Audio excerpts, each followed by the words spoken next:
السلام علیکم ورحمۃ اللہ وبرکاتہ۔ الحمدللہ رب العالمین والصلاة والسلام علی رسولہ الامین وعلی آلہ واصحابہ اجمعین، اما بعد۔ اعوذ باللہ من الشیطان الرجیم، بسم اللہ الرحمن الرحیم۔ رب اشرح لی صدری ویسر لی امری واحلل عقدۃ من لسانی یفقہوا قولی۔ معزز سامعین کرام، سیدنا ابو بکر عبداللہ بن عثمان رضی اللہ تعالیٰ عنہ کی سیرت کے بیان کے تعلق سے آج یہ تیسری نشست ہے، اور آج کی اس نشست میں ابو بکر رضی اللہ تعالیٰ عنہ کی ہجرت کے تعلق سے مختصر کچھ باتیں آپ کے سامنے رکھنے کی انشاءاللہ کوشش کی جائے گی۔ اللہ تعالیٰ سے دعا ہے کہ سیرت ابو بکر عبداللہ بن عثمان رضی اللہ تعالیٰ عنہ کو سننے اور پڑھنے کے بعد ہم کو اور آپ کو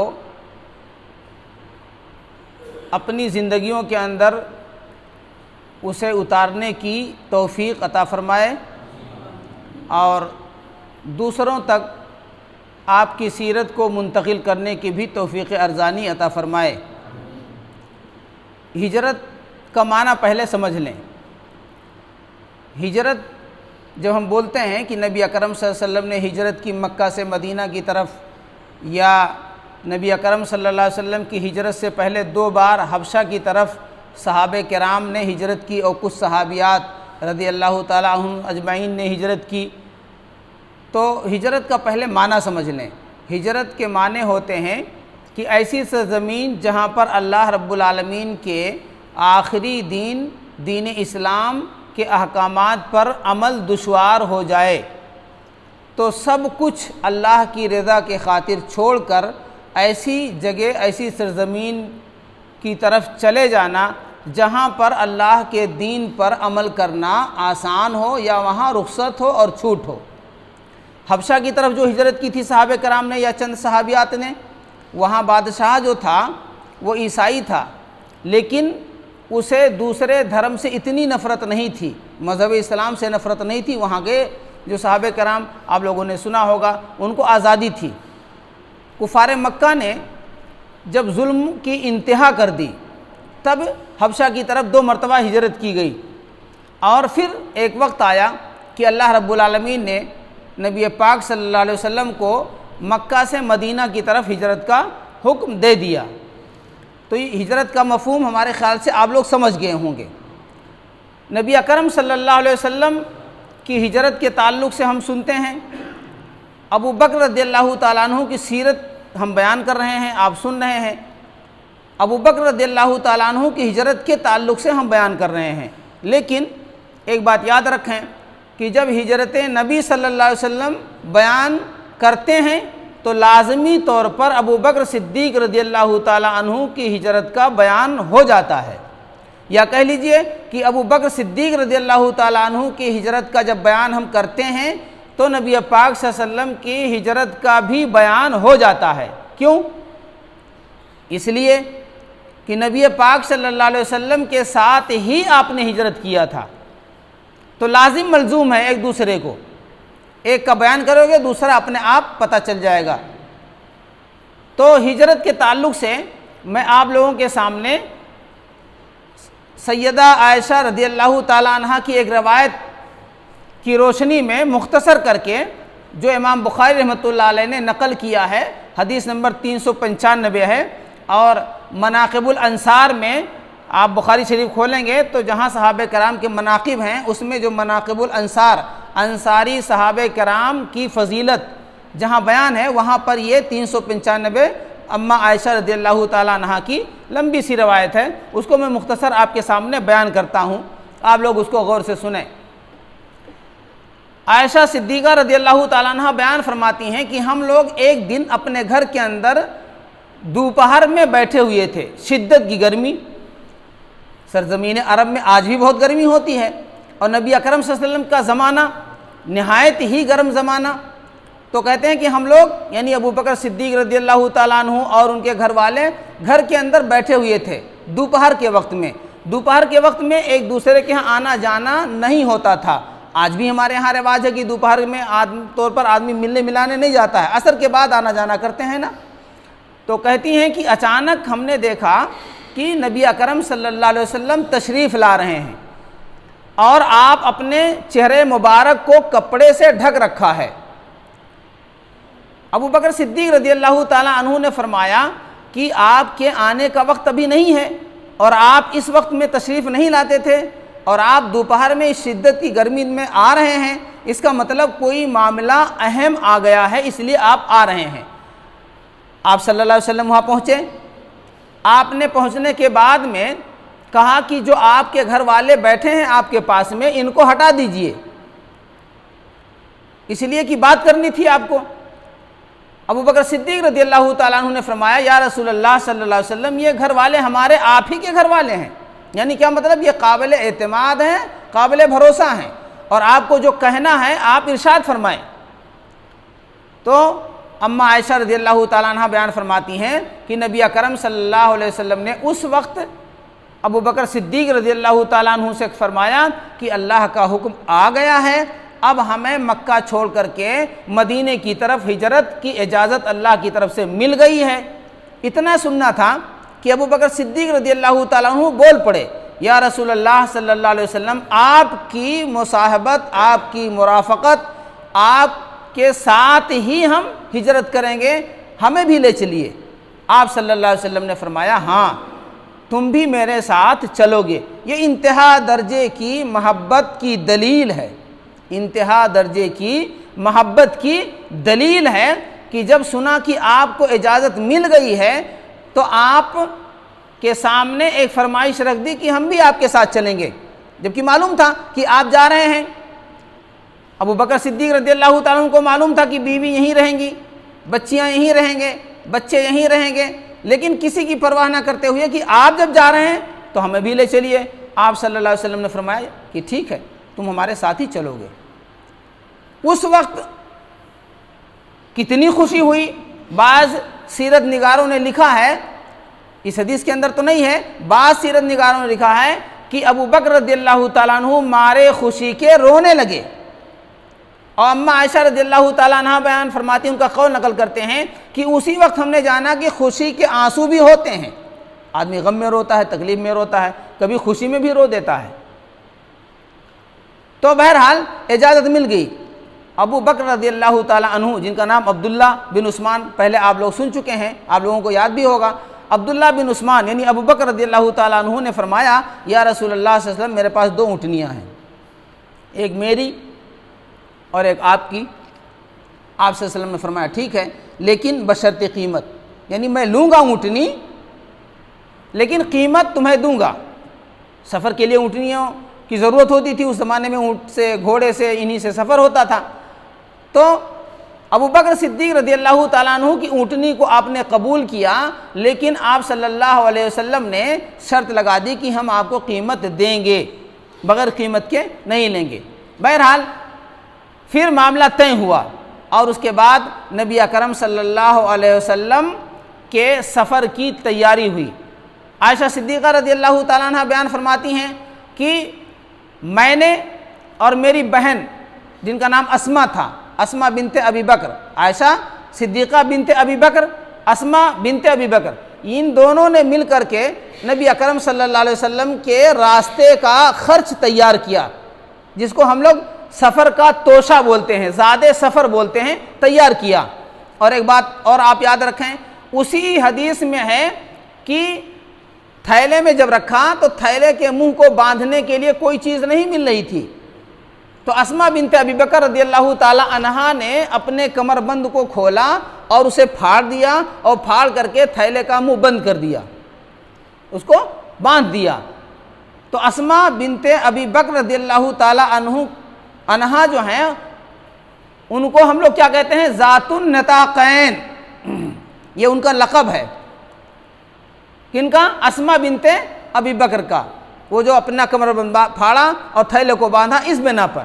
تو بہرحال سفر کی تیاری ہوئی، زاد سفر تیار ہوئے، تھیلے میں رکھ دیے گئے، اور اس کے بعد آپ صلی اللہ علیہ وسلم جو ہے نکلے۔ ابو بکر رضی اللہ تعالیٰ عنہ کے گھر سے نکلے، رات میں نکلے اور گھر کے پچھلے دروازے سے نکلے احتیاطی طور پر، اور آپ صلی اللہ علیہ وسلم کے ساتھ ابو بکر صدیق رضی اللہ تعالیٰ عنہ بھی تھے۔ یہ دونوں نکلے اور نکل کر کے کہاں گئے؟ غار ثور میں پہنچے، ایک غار، اس کے اندر قیام فرمایا۔ غار کے تعلق سے میں نے آپ لوگوں کو بتایا ہے کہ غار کا مطلب ہوتا ہے ایک طرف سے راستہ ہوتا ہے آنے کا بھی جانے کا، اور پھر وہ چاروں طرف سے ہر طرف سے پیک ہوتا ہے، ایک ہی طرف سے راستہ ہوتا ہے۔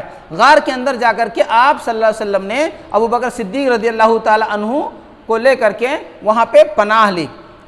3 راتیں وہاں آپ رہے، اور ادھر مکہ میں معاملہ لوگوں کو پتہ چل گیا، اور آپ صلی اللہ علیہ وسلم کے سر کی بولی لگ گئی۔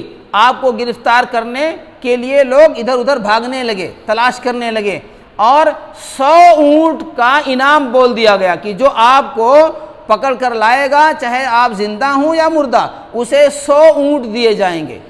اس زمانے میں، آج بھی اونٹوں کی اہمیت ہے، اس زمانے میں بہت اہمیت تھی۔ جیسے آج کے زمانے میں ہم یہ کہیں کہ کوئی آدمی کسی مجرم کو، جس کو ہم چاہتے ہیں، پکڑ کر کے لائے گا تو اسے ہم 100 جیٹ ومان دیں گے، اتنی اہمیت کا مانا جاتا تھا۔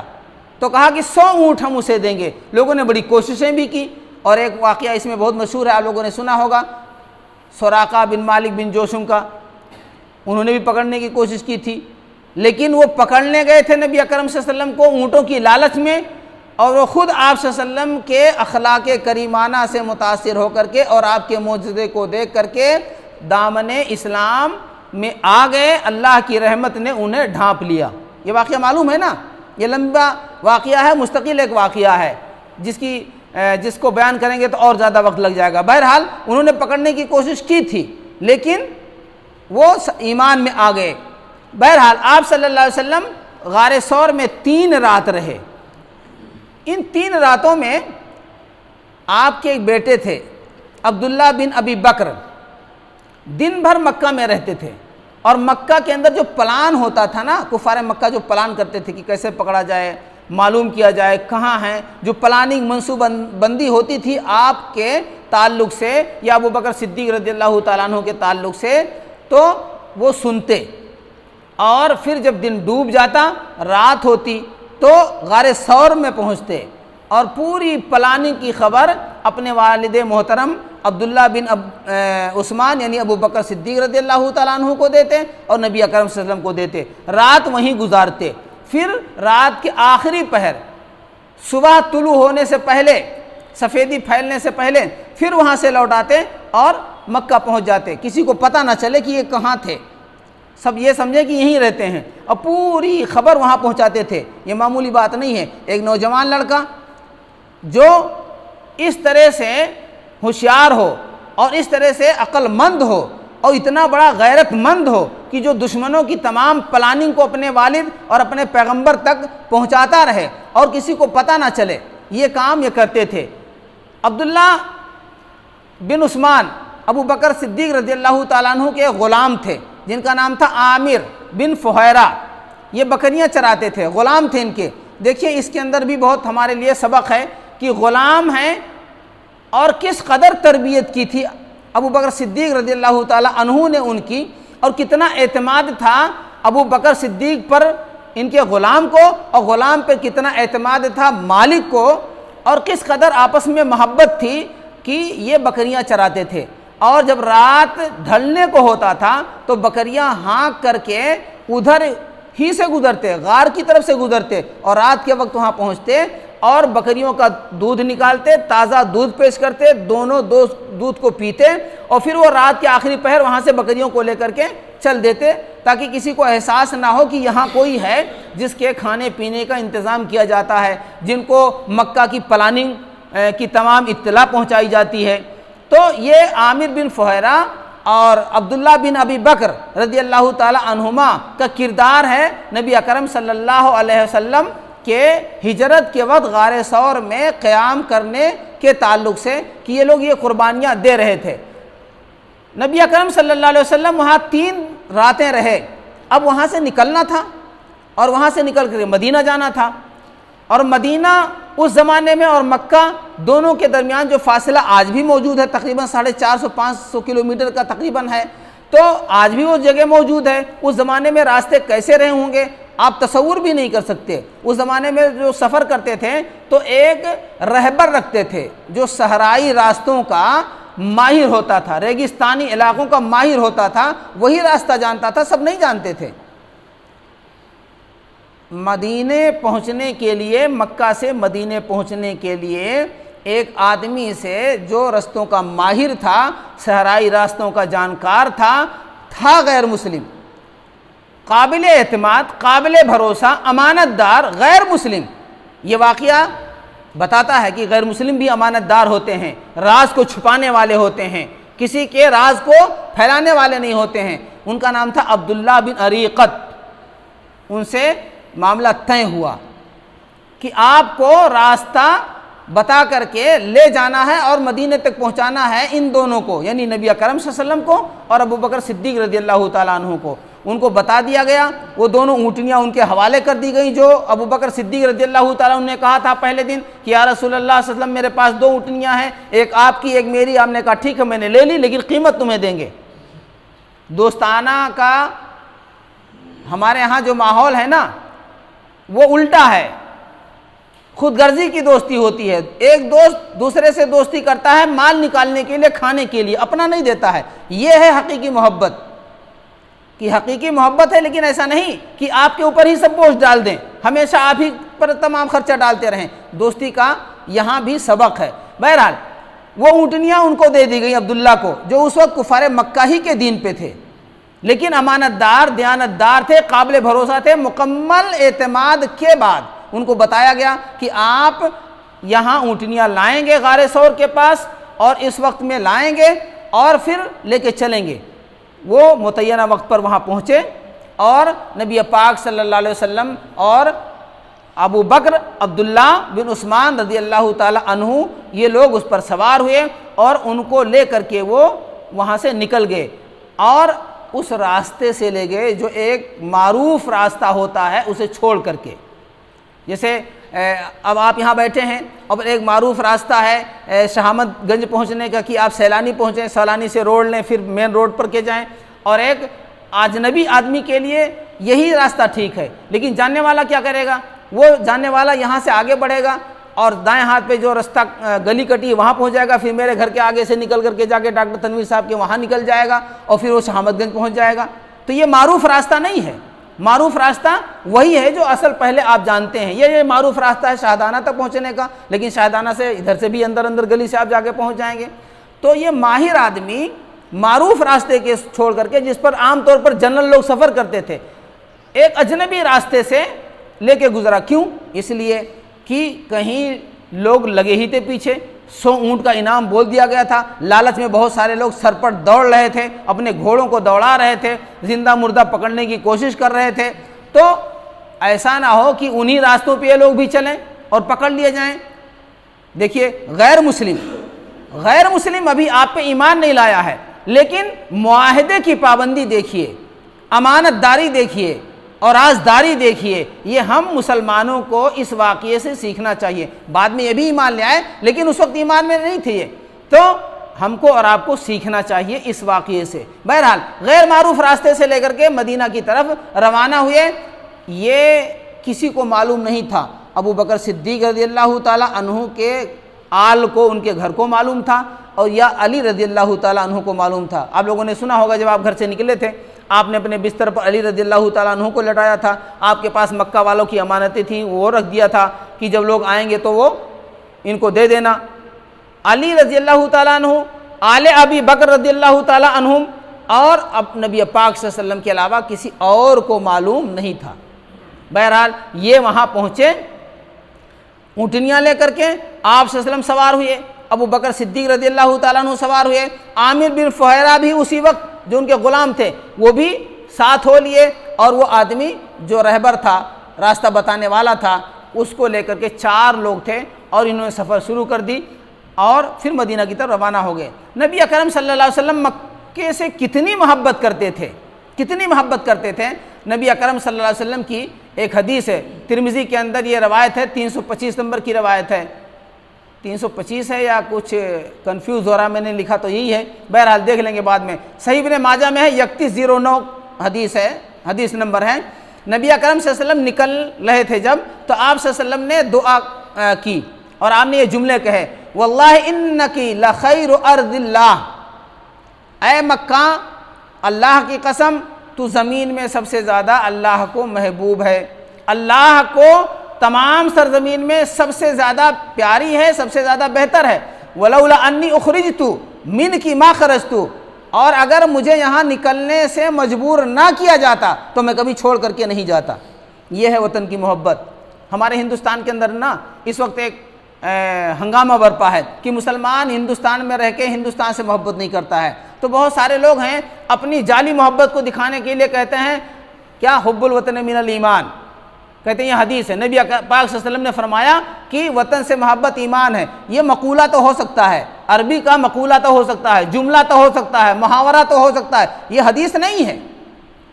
لیکن ہمارے مولوی بیان کرتے ہیں، پیپروں میں بیان دیتے ہیں، اور باور کس کو کراتے ہیں؟ ان کو باور کراتے ہیں کہ میں ہندوستان سے محبت کرتا ہوں جو یقیناً ہندوستان کی آزادی میں انگریزوں کے ساتھ تھے، غداری کرتے تھے کہ ہندوستان آزاد نہ ہو۔ ان فرقہ پرست تنظیموں کے سامنے جعلی من گھڑن روایت پیش کر کے اپنے محبت کا اظہار کرتے ہیں کہ میں ہندوستانی ہوں، ہندوستان سے محبت کرتا ہوں۔ اصلاً جائے پیدائش سے ہر انسان کو محبت ہوتی ہے، ایک فطری بات ہے، اور یہ دلیل ہے نبی اکرم صلی اللہ علیہ وسلم کی یہ حدیث جو ترمذی میں نے آپ کو بتایا، ابن ماجہ میں بتایا 3109 نمبر کی حدیث ہے کہ آپ مکہ میں پیدا ہوئے، آپ کو مکے سے کتنی محبت تھی۔ آپ کہتے ہیں اے مکہ پوری سرزمین میں سب سے زیادہ بہتر اور محبوب اللہ کے نزدیک تو ہی ہے، اور میرے نزدیک بھی محبوب ہے۔ اگر مجھے مجبور نہ کیا جاتا تو میں نکل کے یہاں سے جاتا نہیں، لیکن میں کیا کروں؟ یہاں کے باشندے مجھے رب کا پیغام نہ پہنچانے دیتے ہیں نہ عمل کرنے دیتے ہیں، میرے ماننے والوں کو کتنا ستاتے ہیں۔ معلوم کیا ہوا کہ پیدائش کی جگہ سے محبت ہوتی ہے، یہ ایک فطری چیز ہے۔ ہمیں بھی ہندوستان سے محبت ہے، ایک فطری چیز ہے، اس کی دلیل یہ حدیث ہے، وہ روایت نہیں جو بیان کرتے ہیں لوگ، وہ من گھڑن چیزیں ہیں۔ بہرحال یہ بات آ گئی، میں نے آپ کو بتا دیا۔ تو نبی اکرم صلی اللہ علیہ وسلم یہ جملے کہہ رہے ہیں جب آپ مکہ سے نکل رہے ہیں۔ بہرحال مکہ والوں کو معلوم تھا، وہ پیچھا کر ہی رہے تھے۔ غار میں آپ پہنچے تھے، غار میں ایک مرتبہ تلاشتے ہوئے پہنچ گئے اور غار کے اوپر چڑھ گئے۔ آپ نے سنا ہوگا کہ مکڑی نے جالا لگا لیا، وہ بات صحیح نہیں ہے۔ غار کے اوپر پہنچ گئے، اس وقت ابو بکر صدیق رضی اللہ تعالیٰ عنہ نے کہا تھا کہ یا رسول اللہ صلی اللہ علیہ وسلم، اگر یہ لوگ ایسے دیکھ رہے ہیں، اگر کہیں نیچے ایسے دیکھنے لگیں گے اپنے پیروں کی طرف تو ہمیں دیکھ لیں گے۔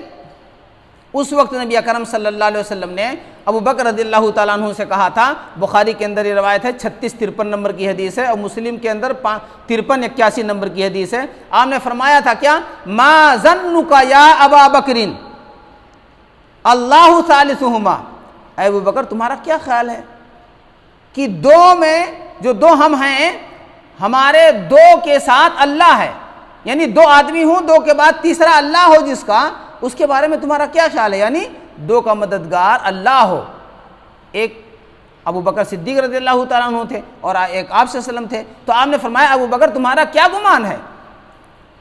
ہم دونوں کے ساتھ تو اللہ ہے، یعنی گھبرانے کی ضرورت نہیں ہے۔ اور اسی میں کہا تھا کہ غم نہ کرو اور جو ہے ڈرو نہیں، ہمارے ساتھ اللہ رب العالمین ہے۔ بہرحال نبی اکرم صلی اللہ علیہ وسلم نے ان کو تسلی دی اور تسلی دے کر کے ان کو مطمئن کیا۔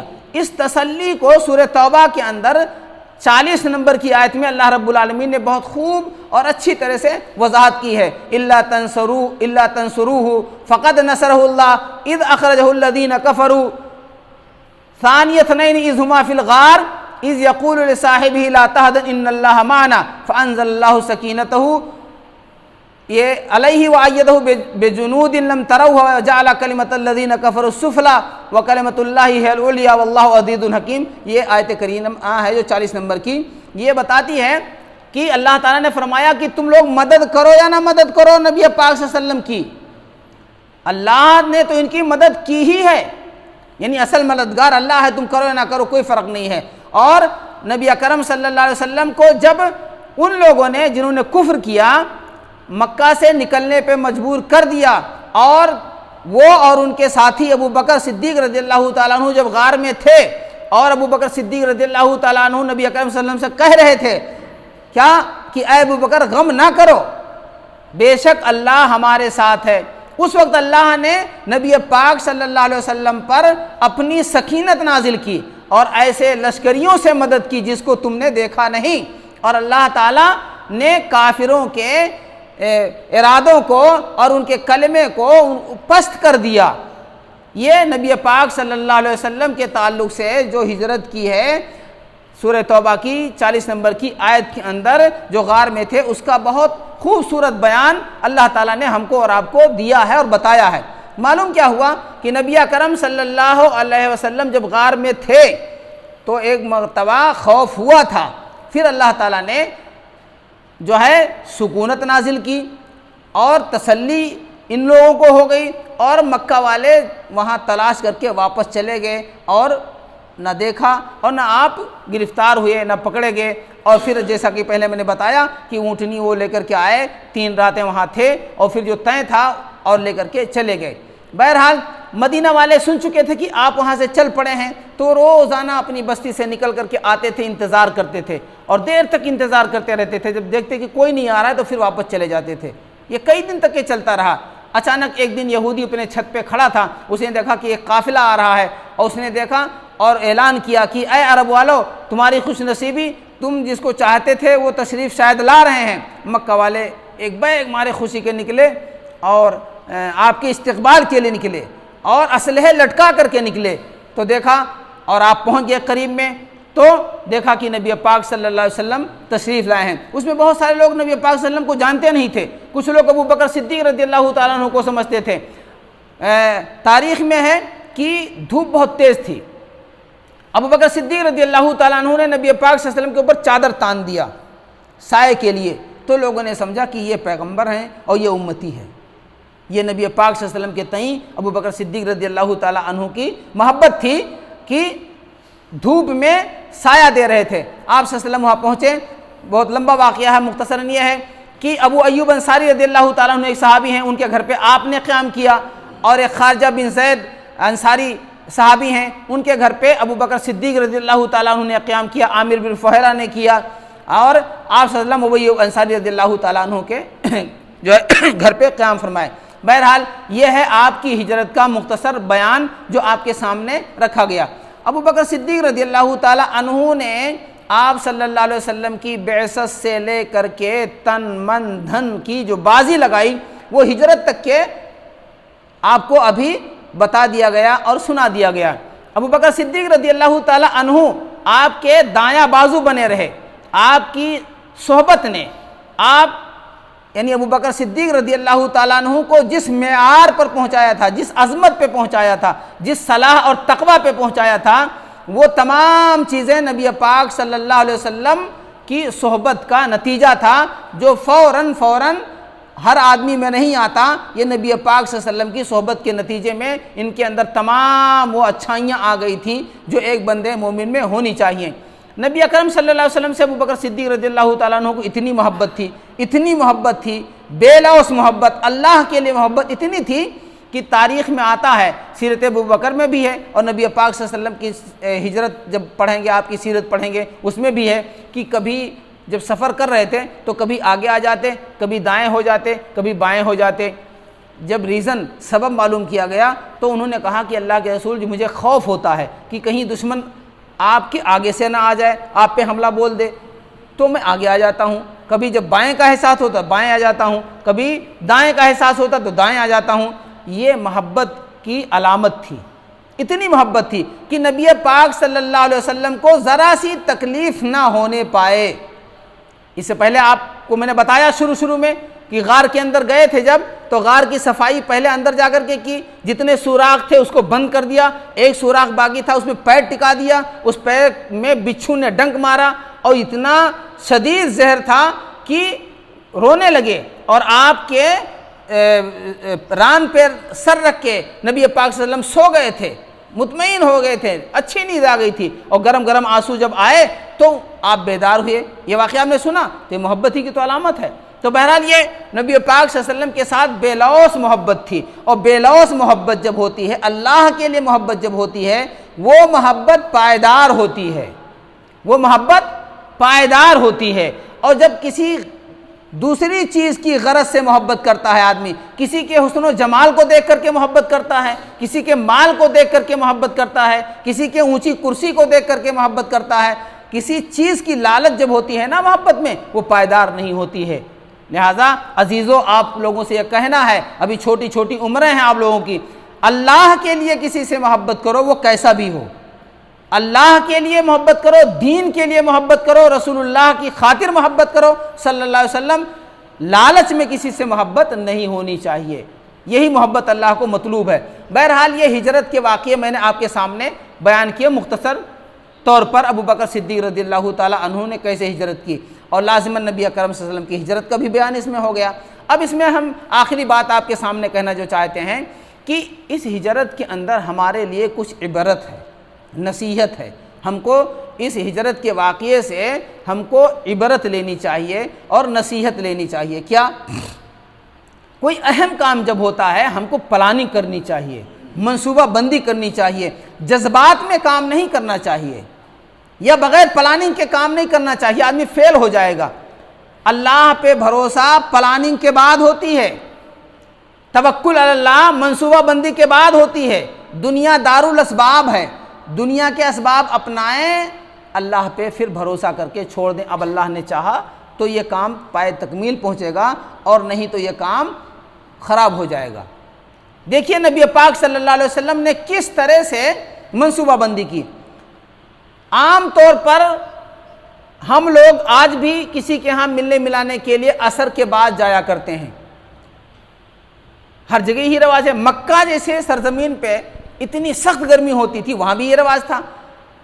پلاننگ کیا کی کہ جب لوگ گھروں میں رہتے ہیں، دوپہر میں ابو بکر صدیق رضی اللہ تعالیٰ عنہ کے گھر پہنچے، اس لیے کہ دشمن تو تھے اور جانتے تھے کہ آپ نبی ہیں، اور یہ جانتے تھے ابو بکر ایمان لا چکے ہیں، اور بہت سارے لوگ ایمان لا چکے ہیں، ستا بھی رہے تھے، مار بھی رہے تھے، تنگ بھی کر رہے تھے۔ تو ایسے وقت کو چنا کہ عام طور پر لوگ گھروں میں ہوتے ہیں، ایک پلان۔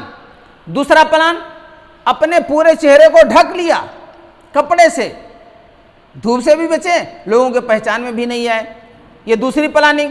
تیسری پلاننگ یہ ہوئی کہ جب وہاں پہنچے تو کہا ابو بکر صدیق رضی اللہ تعالیٰ عنہ سے آپ صلی اللہ علیہ وسلم نے کہ یہاں جو لوگ ہیں نا آپ کے گھر کے، ان کو ہٹا دیجئے۔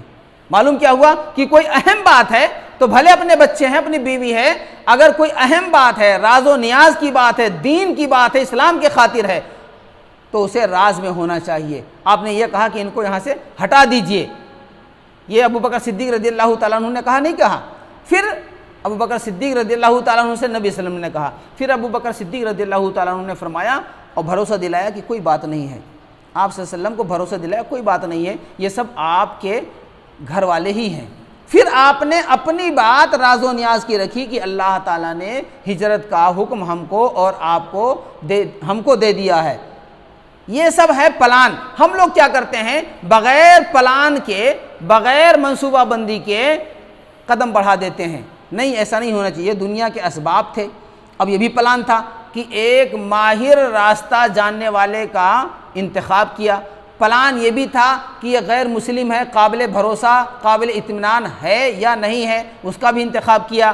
ابو بکر صدیق رضی اللہ تعالیٰ عنہ کی پلاننگ دیکھیں، 2 اونٹنیاں پہلے سے بندے خدا نے تیار کر لیا، یعنی اس کا مطلب دیکھیں، فراست دیکھیں، دور اندیشی دیکھیں۔ پہلے سے 2 اونٹنیاں تیار کر لی تھیں، اور جب آپ نے بتایا کہ ہجرت کا حکم مل گیا ہے تو کہا اسی دن کے لیے میں نے تیار کیا ہے یا رسول اللہ صلی اللہ علیہ وسلم۔ یہ ہے پلاننگ، اونٹنیاں تیار کر لی تھیں۔ اور پلاننگ یہ بھی ہوئی کہ آپ صلی اللہ علیہ وسلم نے وہاں ان کے گھر کے سامنے تو کہا ہجرت کا حکم ہے، لیکن یہ نہیں بتایا کہ مدینے جائیں گے، پورب جائیں گے، پچھم جائیں گے، اتر جائیں گے، دکھن جائیں گے، کس راستے جائیں گے، یہ نہیں کھولا ہے۔ آپ نے کہا ہجرت کا حکم آ گیا ہے، کدھر جانا ہے، دائیں جانا ہے، بائیں جانا ہے، اتر جانا ہے، دکھن جانا ہے، کہاں جانا ہے۔ یہ بھی ایک پلان کا حصہ ہے کہ دشمن کو کہیں پتہ نہ چل جائے، لیک نہ ہو جائے بات، تو اسی راستے پہ وہ بھی چل پڑے، یہ بھی ایک پلان کا حصہ ہے۔ تو بہرحال یہ ہے پلاننگ جو نبی اکرم صلی اللہ علیہ وسلم نے کی، ابو بکر صدیق رضی اللہ تعالیٰ عنہ نے کی۔ رات میں نکلے یہ بھی پلاننگ ہے، گھر کے پیچھے دروازے سے نکلے یہ بھی پلان میں آپ کے ہے، اس لیے کہ مین دروازے پہ تو عام طور پر لوگ رہتے ہیں، آنا جانا کرتے ہیں، پچھلے دروازے سے نکلنے سے آدمی کو زیادہ پتہ نہیں چلتا ہے۔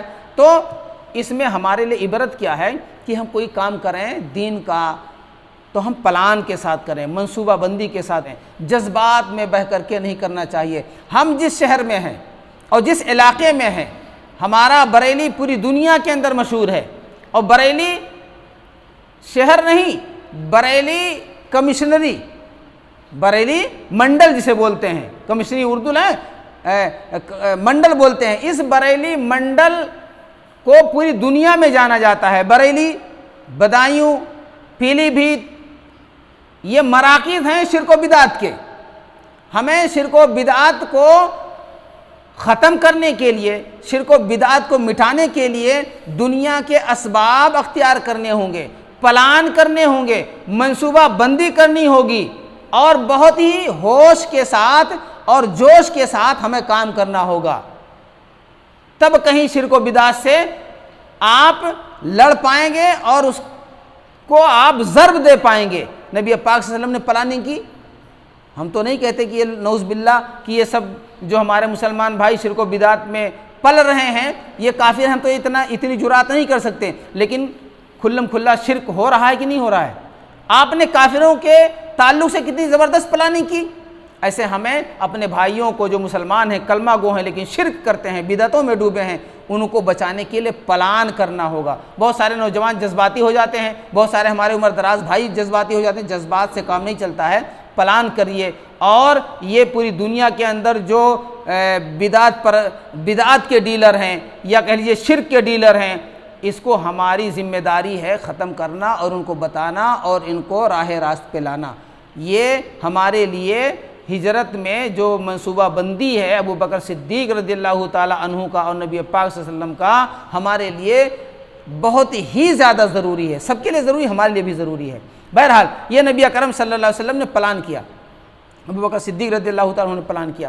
آپ دیکھیں اس ہجرت کے اندر چند لوگوں کے بڑے اہم کردار ہیں، بڑے اہم کردار ہیں۔ ایک آدمی چاہے تو کچھ نہیں ہو سکتا جب تک کہ ایک سموہ، ایک جماعت مل کر کے اپنا کردار اور اپنے حق نہ ادا کریں۔ ہمارے یہاں لوگ یہی سوچتے ہیں کہ ایک چنا بھاڑ کو پھوڑ دے، ارے نہیں بھائی، ایسا نہیں ہوتا ہے۔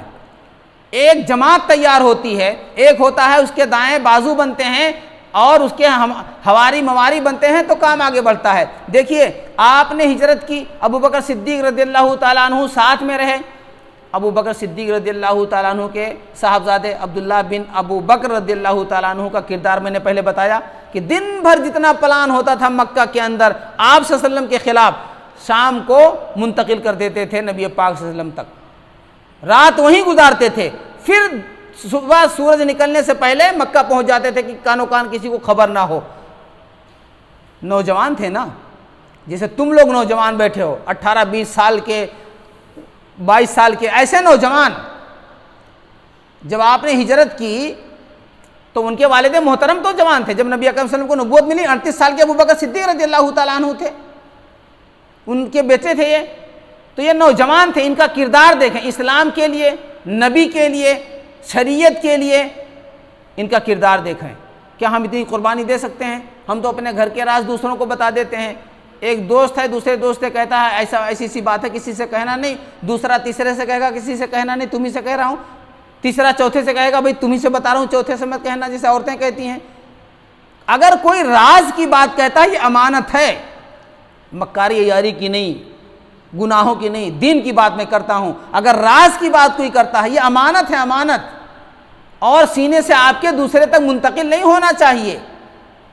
تو ابو بکر صدیق رضی اللہ تعالیٰ عنہ کے صاحبزادے عبداللہ بن ابی بکر کا کردار آپ جیسے نوجوانوں کے لیے آج کے زمانے میں بہت ضروری ہے۔ اور ایسے یہاں تو بچیاں نہیں ہیں، لیکن آپ لوگ اپنے گھروں اپنی بہنوں کو، اپنی ماؤں کو، سب کو بتائیں گے۔ عائشہ اور اسماء رضی اللہ تعالیٰ عنہما کا کردار بھی بہت اہم ہے۔ جب ان کو پتہ چلا تو راستے کا سفر تیار کیا، کھانے پینے کی چیزیں اکٹھا کی، اور راستے میں جو سفر کی چیزیں تھیں وہ سب اکٹھا کی، جھولے میں رکھا، اور جھولے میں رکھ کر کے اپنے کمر بند پھاڑ کر کے اسماء رضی اللہ تعالیٰ عنہا نے باندھ دیا ہے نا، ان کا بھی کردار اس میں جھلکتا ہے نیک کاموں میں کہ نہیں؟ یہ ہمارے مائیں اور بہنیں ہمارے گھروں میں ایسا ہو سکتا؟ آج ہماری بیٹیاں تو ہم کہہ دیں کہ ہم چپکے سے نکل لیں، دشمن ہمارا ہے وہ پتہ پائے گا تو گرفتار کر لے گا، تو ہماری بیوی پہلے پھیل جائے گی، ہمارے بچے پہلے پھیل جائیں گے، رونا چلانا کر دیں گے، ان کی آواز سن کر کے دشمن آ جائے گا کہ کوئی معاملہ ہے، بھاگ رہا ہے، نکل رہا ہے۔ ان کی تربیت دیکھیں اور ان کے عقیدے کو دیکھیں کہ دین کے خاطر باپ گھر سے نکل رہا ہے، رونا دھونا نہیں ہو رہا ہے، وہ تیاری کریں، ٹھیک ہے ابو جان آپ جا رہے ہیں، ہم یہ سفر میں تمام چیزیں تیار کر دے رہے ہیں۔ اور اسماء رضی اللہ تعالی عنہا کا کردار تو عجیب و غریب ہے۔ صبح ہو گئی، ابو جہل اور کچھ کفار مکہ آئے، پتہ چلا ابو بکر کے گھر آئے، ان کو معلوم تھا کہ نبی اکرم صلی اللہ علیہ وسلم نہیں ہیں، ابو بکر ساتھ میں ضرور ہوں گے، ان کو معلوم تھا، ابو بکر کے گھر آئے رضی اللہ تعالیٰ عنہ، کنڈی کھٹکھٹائی، اسماء رضی اللہ تعالیٰ عنہ نکلی، ابو جہل نہایت اجٹ بدماش اور بڑے بڑے سرغنہ تھے، پوچھا تیرے باپ کہاں ہیں، نبی صلی اللہ علیہ وسلم کہاں ہیں؟ تو انہوں نے کہا اللہ کی قسم مجھے نہیں معلوم میرے باپ کہاں ہیں، یقیناً انہیں نہیں معلوم تھا کہ کہاں گئے، کوئی جھوٹ تھوڑے بولا تھا۔ اس بدبخت بدتینت نے ہے نا اتنا زور کا چانٹا مارا کہ ان کے کان میں بالیاں تھیں،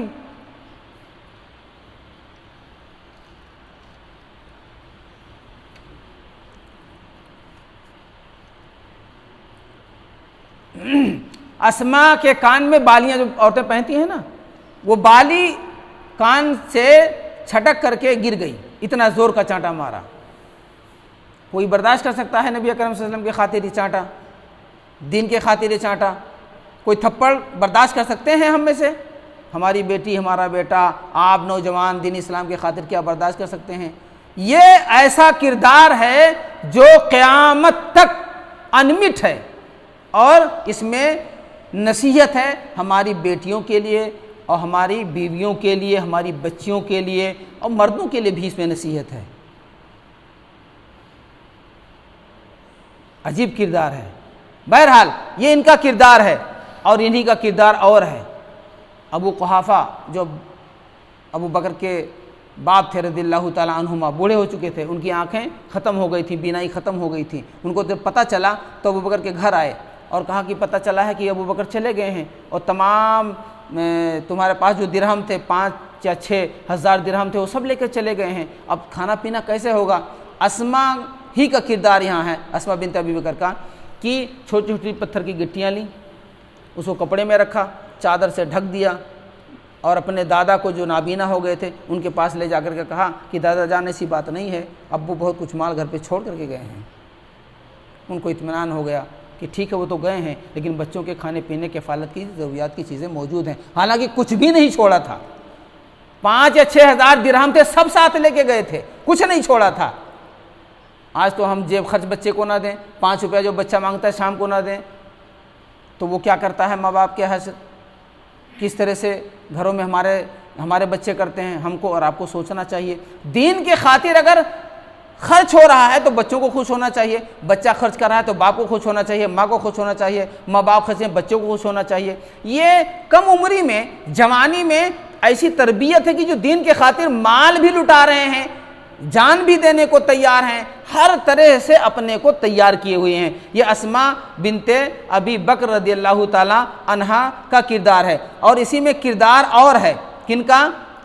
عامر بن فہیرہ جو غلام تھے، آج ہمارے ہاں بھی تو ہوتے، غلام تو نہیں نوکر ہوتے ہیں، ہمارا برتاؤ اتنا گھناؤنا ہمارے نوکروں کے ساتھ ہوتا ہے کہ اگر ہمارے گھر کے اندر کوئی بات ہو جائے اور ہمارا کوئی دشمن ہو تو ہمارے گھر کا نوکر پہلے پہنچا دیتا ہے۔ کیوں؟ ہمارا کردار اس کے ساتھ اتنا گھناؤنا ہوتا ہے نا، کہ وہ ہمیں اپنا جانتا ہی نہیں نا، ہم اسے اپنا جانتے ہیں۔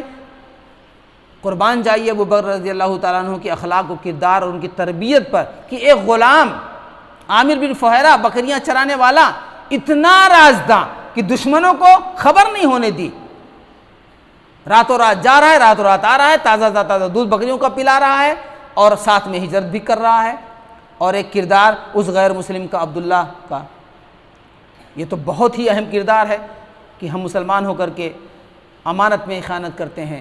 یہ کتنا امانت دار تھا کہ اپنی قوم کے لوگوں کو نہیں بتایا، جس نے ہاں کر لیا تو بتایا نہیں، ان کا بھی کردار ہے۔ تو یہ ہے کردار۔ بہرحال یہ بات لمبی ہو گئی۔ ابو بکر صدیق رضی اللہ تعالیٰ عنہ کے ہجرت کے تعلق سے چند باتیں آپ کے سامنے کی گئیں۔ مدینہ پہنچ گئے، مدینہ جب پہنچے ابو بکر صدیق رضی اللہ تعالیٰ عنہ، عامر بن فہیرہ رضی اللہ تعالیٰ عنہ، اور اسی طریقے سے جو ہے وہاں مدینے میں وبا چلتی تھی، بخار ہوتا تھا، تو یہ بیمار پڑ گئے۔ نبی اکرم صلی اللہ علیہ وسلم کو بخار نہیں آیا۔ یہ اس وقت کی بات ہے جب عائشہ رضی اللہ تعالیٰ عنہ کو اور ان کی ماں کو اور لوگوں کو نبی اکرم صلی اللہ علیہ وسلم نے بلوا لیا تھا، کچھ دنوں کے بعد کی بات ہے۔ تو نبی پاک صلی اللہ علیہ وسلم سے لوگوں نے کہا کہ یہ لوگ بیمار ہیں اور مکہ کو یاد کر رہے ہیں، تو آپ صلی اللہ علیہ وسلم نے اس وقت دعا کی تھی۔ ام عائشہ رضی اللہ تعالیٰ عنہ کی روایت ہے، بخاری شریف کی روایت ہے، 63-72 نمبر کی حدیث ہے۔ آپ نے فرمایا اللہم حبب الینا المدینۃ کحبنا مکۃ او اشد، اللہم حبب الینا المدینہ کا مفہوم یہ ہے کہ اللہ رب العالمین میرے نزدیک مدینہ کو محبوب بنا دے جیسے میرے نزدیک مکہ محبوب ہے، یا اس سے بھی زیادہ محبوب بنا دے۔ اے اللہ رب العالمین مدینے کی آب و ہوا کو صحت مند بنا دے، اچھا بنا دے۔ اے اللہ رب العالمین مدینے کے مد میں برکت عطا فرما، یہاں کے سا میں برکت عطا فرما، اور اے اللہ رب العالمین یہاں کے بخار کو مقام جحفہ کی طرف لے جا۔ آپ صلی اللہ علیہ وسلم نے یہ دعا کی، اللہ نے یہ دعا قبول کی، اور یہ لوگ ٹھیک ہو گئے اور اطمینان سے رہنے لگے۔ پھر یہیں سے ایک اسلامی ریاست کی بنیاد پڑی۔ یہ ہے مختصر ابو بکر صدیق رضی اللہ تعالیٰ عنہ کی ہجرت کا بیان، جو ہم نے آپ کے سامنے اپنے ٹوٹے پھوٹے انداز میں بتایا۔ ہم کو اور آپ کو سننے کے بعد میں اس میں جو عبرت ہے، جو نصیحت ہے، ہمارے فائدے کی چیز ہے، ہمارے لیے جو اسباق ہیں، ہمارے نوجوانوں کے لیے، ہمارے عمر درازوں کے لیے، ہماری بچیوں کے لیے، اس پر ہم کو اور آپ کو سننے کے بعد پہ عمل کرنا ہوگا، اپنی زندگیوں میں اتارنا ہوگا۔ کامیابی تبھی ہے جب ہم اس کو سننے کے بعد بھی عمل کریں۔ آئیے اللہ تعالیٰ سے دعا کرتے ہیں کہ اللہ تعالیٰ ہم کو اور آپ کو سب کو مل کر کے جو کچھ سنا ہے اس پر عمل کی توفیق عطا فرمائے۔ اللہ رب العالمین ہمیں سیرت ابو بکر صدیق رضی اللہ تعالیٰ عنہ کو پڑھنے، پڑھانے، سننے، سنانے کی توفیق عطا فرمائے۔ اللہ رب العالمین جو اس کے اندر نصائح ہیں، پند ہیں، جو ہمارے لیے سبق ہیں، عبرت ہیں، اللہ تعالیٰ اس کو عام فرمائے۔ اللہ رب العالمین ہمارے یہاں بیٹھنے کو قبول فرما لے۔ اللہ رب العالمین ہمیں ابو بکر صدیق رضی اللہ تعالیٰ عنہ یا اس طریقے سے تمام صحابہ کرام سے محبت کی توفیق عطا فرمائے اور ان کے نقش قدم پہ چلنے کی توفیق عطا فرمائے۔ جو صحابہ کرام پہ بھونکتے ہیں اللہ تعالیٰ ہم کو توفیق دے ان کو منہ توڑ جواب دے سکیں۔ اللہ رب العالمین ایسے لوگوں کو ہدایت عطا فرمائے، اور اگر ہدایت کے قابل نہیں ہے اس کے علم کے مطابق تو ایسے لوگوں کو نیست و نابود کر دے جو اسلام کو مشکوک کرنے کے لیے صحابہ کرام پہ انگشت نمائی کرتے ہیں یا بھونکتے ہیں۔ اللہ تعالیٰ ہم کو اور آپ کو تمام لوگوں کو اسلاف کے نقش قدم پر چلنے کی توفیق عطا فرمائے۔